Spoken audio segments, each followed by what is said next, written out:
Yo,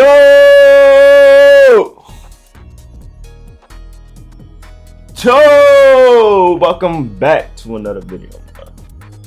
Today, we got some JxmyHighroller when the 17-year-old LeBron got invited to an NBA workout and took over. That's a long title for YouTube, I ain't gonna lie, B. I'm gonna have to figure out how to chop that up a little bit. It's been a while since I last sat on this chair, I'm not gonna lie. Like past videos were pre-recorded, so it's been a while, probably like 4 or 5 days since I really sat down on this chair and recorded a video. But we back to it. Today is gonna be, I mean not today, but this week is probably gonna be like a Patreon week. Kind of been neglecting my Patreon, so I'm gonna be on that a lot this week. And yeah, I don't really got else to say. I'm about to watch the last 2 episodes of Snowfall for the season. Then I think the reunion for Love Island is coming out this week, so I'm gonna be on that and stuff like that. And yeah, make sure I like, subscribe. The original video gonna be linked down below. And without further ado, let's get into this video, man. Oh, and The Walking Dead coming out sometime this week. I'm gonna play it sometime this week. It usually takes me a day to edit it, chop it up and stuff like that. And then, but after that, I'm gonna post it. And yeah, let's get into this video, man. Okay. I have everything set up.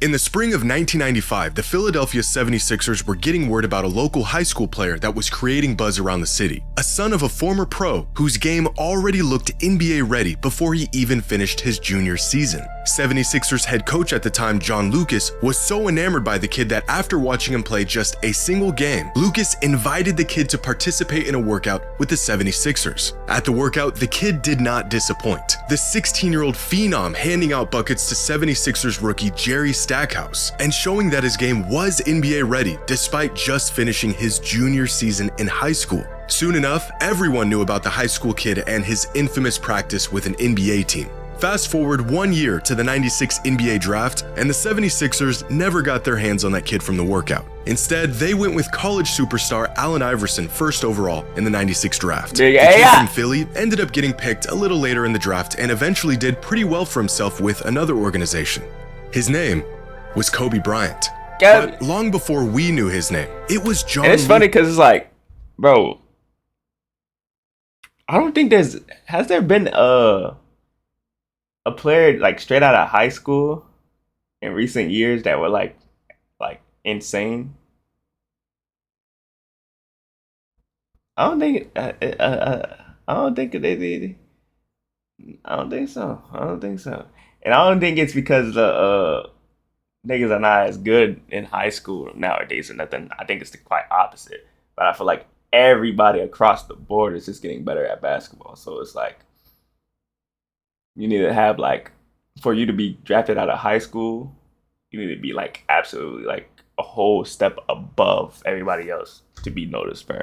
Lucas, who saw his potential and gave him the opportunity to prove his game against NBA talent. And John Lucas was known for this, sending out invites to scrimmages and workouts to up-and-coming players, high school kids looking to work on their game. But 7 years after his workout with Kobe, Lucas would invite another local high school player out to an NBA practice. An invite that would lead to a suspension, cost his team a hefty fine, but introduced them to the future of their organization long before he even wore an NBA jersey. The league has fined the Cleveland Cavaliers $150,000 and suspended head coach John Lucas for the first 2 games of next season. That after the team invited the nation's top high school player LeBron James to a workout last week. Under league rules, teams cannot have contact with players who aren't eligible for the draft. James, a high school junior, won't be eligible until next year. Oh, that nigga John Lucas said, hey, fuck the rules. Fuck the rules, bro. I'm buying this little nigga. This nigga cold, bro. He's like, I'm buying him. I do not care about no damn rules, bro. That nigga's crazy, bro. You know, Today's Jimmy Highroller gonna have his ad. Get your money, Jimmy. Get your money, Jimmy. Get your money. The Cavs might not care, but I'm sure the Nuggets are smiling today, as both teams now have a chance for gold in the NBA draft. And that gold, LeBron James. But is the 18-year-old from Akron truly the savior? We have better players than him in his position already on our team, bro. I don't think you can really just bring a high school player in and really just think your team gonna really turn around like that. If he come, you know what I'm saying, he can just hop on our bandwagon and hopefully we can do something big. You've probably seen these clips before. Cavaliers players being asked what they thought about the idea of drafting a local ultra-hyped high school. Underrated center, by the way. I'm not finna pronounce his name because I always fuck it up, but underrated center, by the way. Cool kid back in 2003. How come people don't really talk about him when it comes to his first stunt, LeBron's first stunt in Cleveland, bro? No one really talk about him. Cavaliers hadn't even won the draft lottery yet. They had just wrapped up their worst season in 2 decades, and the players were clearly not trying to hear about some kid that was prophesized to be their savior. They were not buying the hype. But you see, the only thing is, they never needed to buy the hype, because they didn't just know about the up-and-coming superstar kid from Akron. They already played against him a year before these interviews even happened. Wait, that was LeBron? Damn! You're doing his best Shaq impression. Relax, buddy. Already played against him a year before these interviews even happened, where they found out what we would all soon know. LeBron was better than all of them. By 2002, LeBron was the clear-cut best NBA prospect in the world, regardless of age. And it wasn't just the early LeBron fanatics that thought he could go #1 overall in the NBA draft as a 17-year-old junior. Everyone did. LeBron would have been the #1 pick in last year's draft. That should give you an indication of what kind of talent he is. Most kids should not leave early. They're not prepared for it emotionally or from a maturity level physically, but this kid is. In fact, he was such a singularity as a prep star that he had already gained NBA status before he was ever in the NBA. After hearing the hype about a teenager dubbed the Chosen One, a prime Shaquille O'Neal took it upon himself to attend one of his games. And after seeing him play, had this to say about a 17-year-old LeBron. He's an all-around great player. He has it all, definitely. He's very athletic. He has a lot of poise. He can do almost everything. That same season, Allen Iverson, the reigning league MVP, had to see for himself if LeBron was as good as advertised. Nigga, just imagine, bro. You know how much aura points he was? Bro, just imagine being LeBron in high school, gang. You know how much aura points you have? Nigga, you have NBA players pulling up to your high school games, gang. Nigga, I'll be walking around campus like, y'all niggas can't tell me nothing, bro. I ain't gonna lie. I wish your teacher would. Nigga, I wish your teacher would say where my homework at, nigga.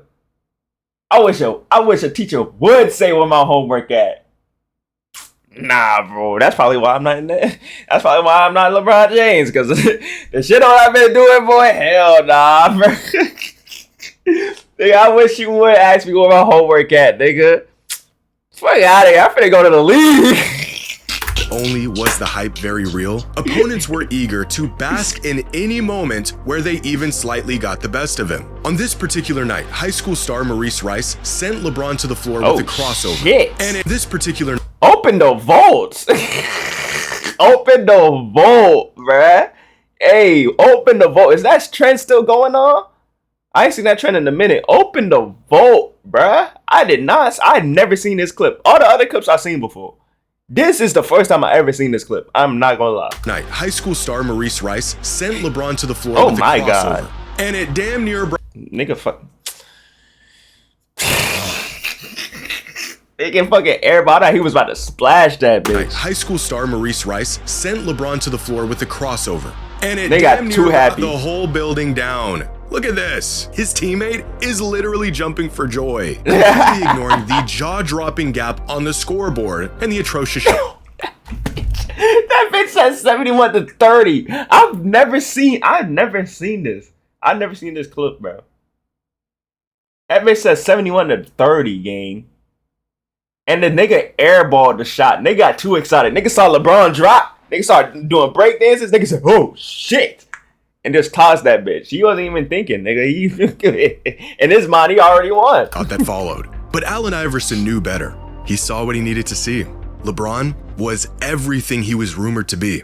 But long before NBA superstars were going to his games, LeBron's skill set far exceeded anything high school had to offer. The only way for him to build onto his already NBA-ready game was to play NBA players. That's when Chris Dennis, a family advisor for LeBron at the time, accelerated his progress by taking every opportunity to get him into gyms with NBA guys, reaching out to coaches and scouts and accepting invites to pro runs, getting LeBron as much exposure as he could to the top basketball talent in the world. A plan that Chris put into motion when LeBron was just 15 years old. As LeBron got better, the invites came rolling in. In 2001, a 16-year-old LeBron was invited to a workout with a group of pros. Among those on the court that day included NBA players like Antoine Walker, Jerry Stackhouse, Michael Finley, and a rookie Ron Artest. When LeBron entered the gym that day, none of these guys knew his name. He was just another elite kid looking to get some runs in.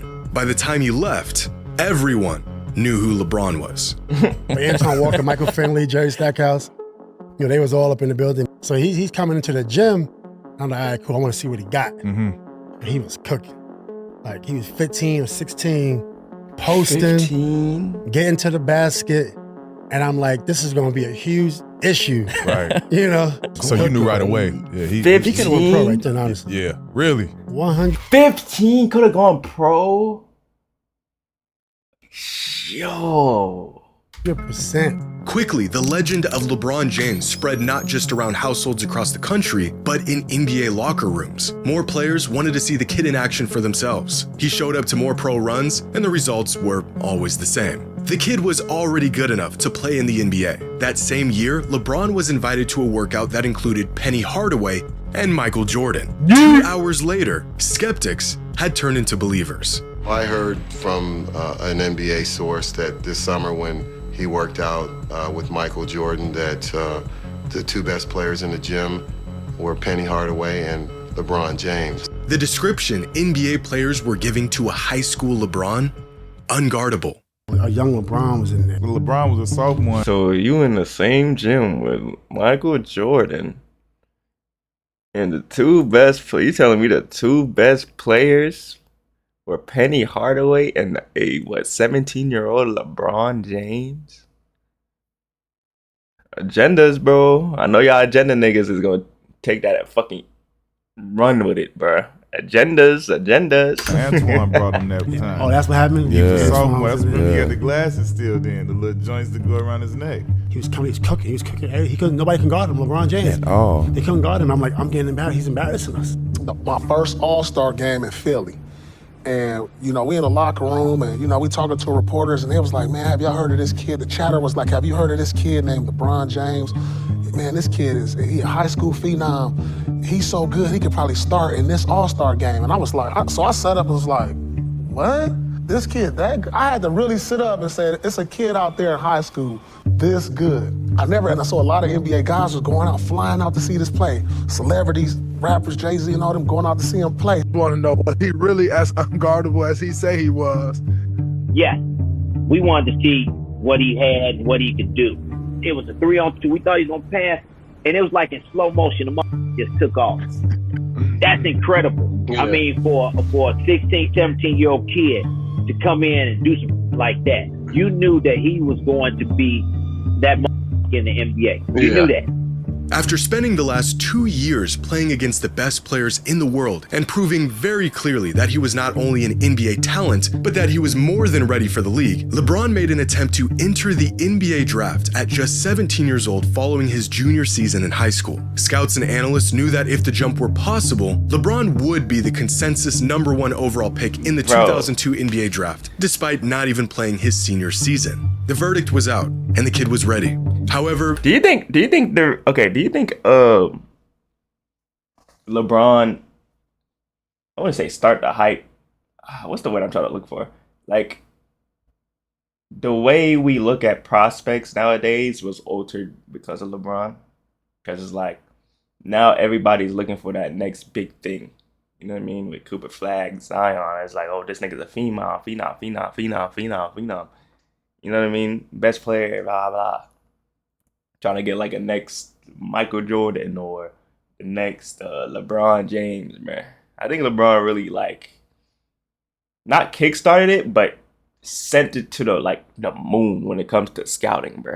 Because now everybody after LeBron came in, now everybody's like, oh, what's the next big thing type shit. You feel me? The NBA was not. Unfortunately, a jump to the league was not possible according to the NBA's eligibility rules, which stated an athlete must complete high school before becoming eligible for the NBA draft. LeBron's response to the rejection? You know, golfers come out, they start young, that's how it is. But life is not fair. So you just gotta live with life and you just gotta be patient. I've been patient this long, I can be patient for another year. The kid was playing in NBA runs. He was beating up on NBA players, but he couldn't play in the NBA. But he could still do the next best thing.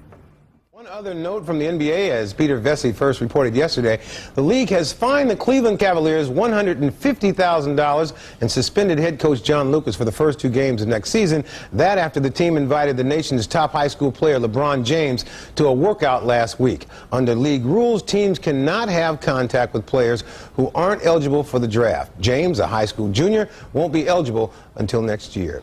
Coming up next, we'll have more.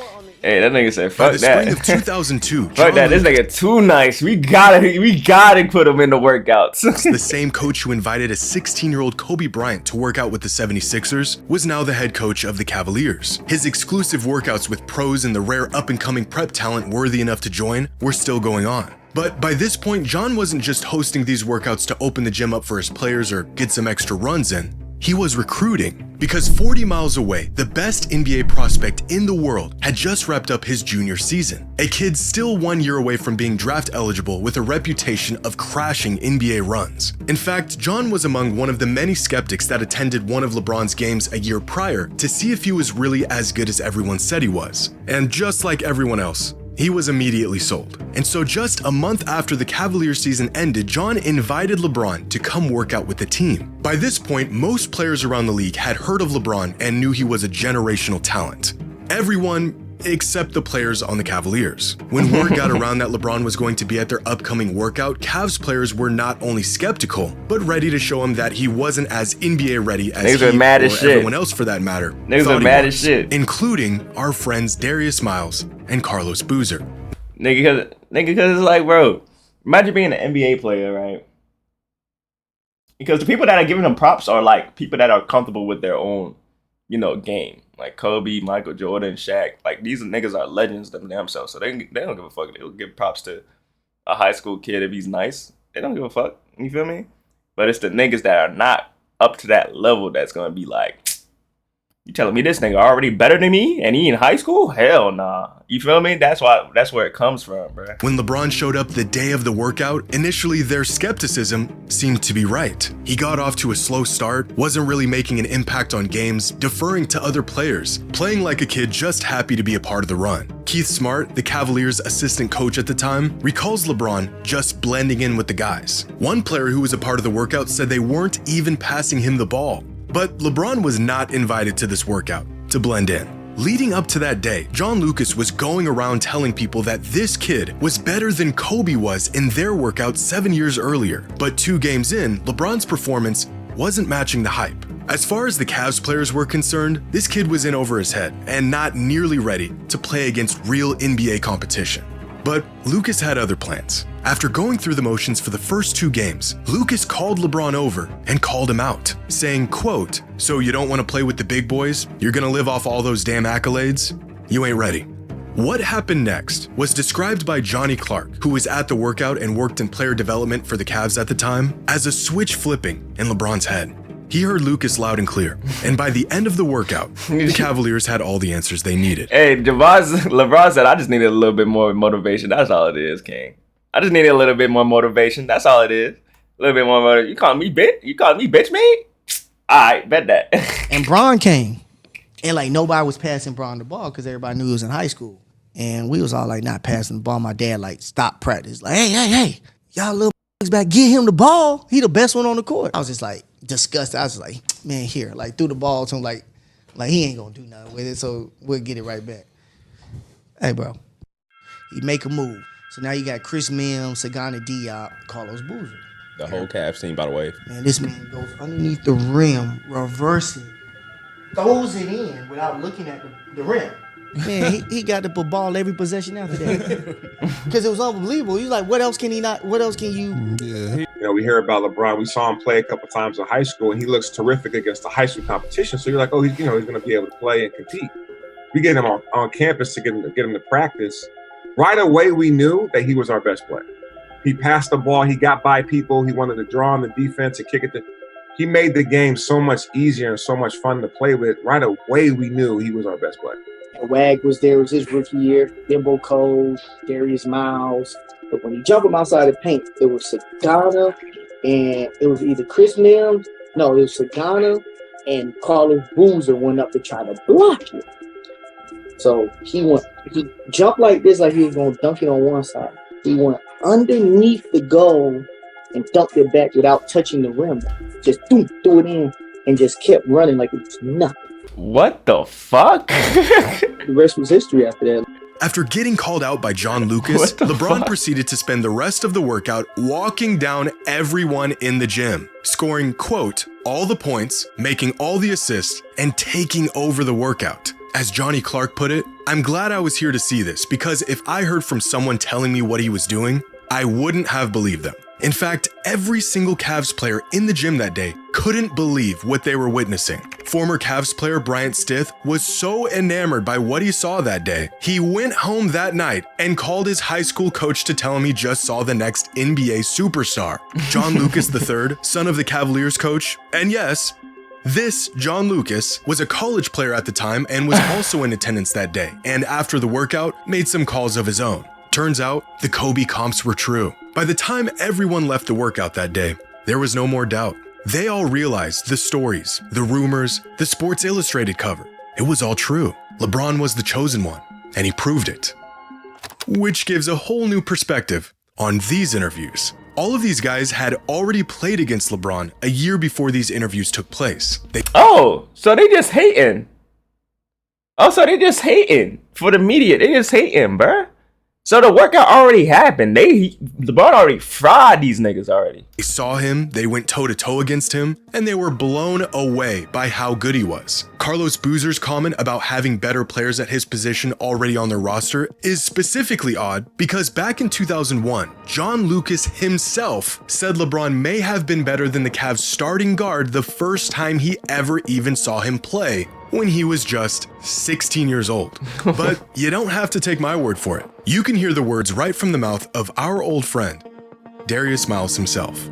Before the interview, before John Lucas told him about LeBron, and before their infamous workout. What do you say about the hype? Like Carlos Boozer, you heard his comments in the media. Yeah. And a lot of people saying that, you know, they had guys better than him. At the time, it was. Yeah. Like, that's not a... Like, they... You know the media, bro. They'll take a statement from you and they'll make it out of something like the stuff that I said. If they really broke down the whole interview and seen every word it said, I was actually taking up for him. I used to call back to the crib and I used to tell my homeboys, I was like, bro, it's this dude in high school, bro. He might be the best high school player ever because I seen him throw it between his legs in the game. I'm like, shit, he might be the best high school player ever.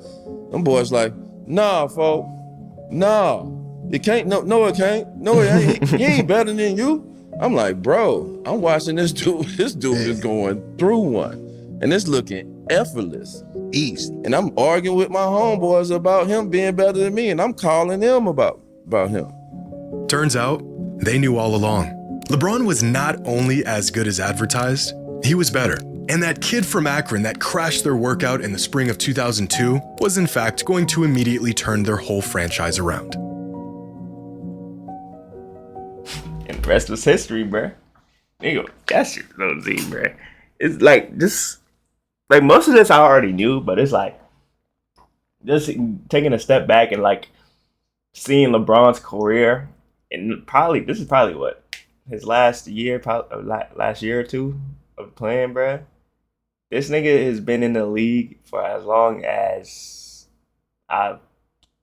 for longer than I was able to talk, bro. You feel me? What draft was it? 2002 draft? No, it was 2003 draft. I was like, what, like 7 months old by the time LeBron got drafted, bro. Like, nigga, like, Yo, that shit is crazy, bro. I'm 20. I'm 22 years old now. About to be 23. This nigga's been in the league for all my life. Shit is crazy, bro. Shit is actually crazy, bro. It's gonna be a legend, bro. Shit's actually gonna be weird for a lot of people seeing a LeBron-less NBA, bro. It's gonna be weird, bro. I gotta get ready, bro.